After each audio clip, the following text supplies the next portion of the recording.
শ্রীমদ্ ভগবদ গীতার ষোড়শ অধ্যায়ের দৈবাসক সম্পাদক শ্রী ভগবান উবাসু 2 নম্বর শ্লোক।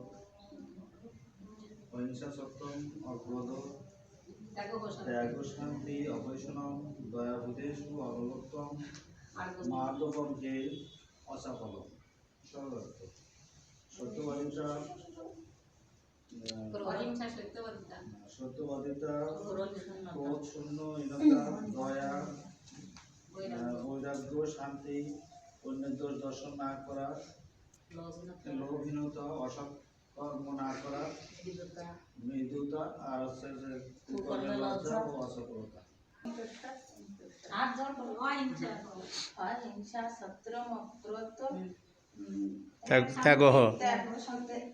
শান্তি অপৈশনম দয়া বিদেশু অলুপ্তম মাধবম মাধব অসফলম।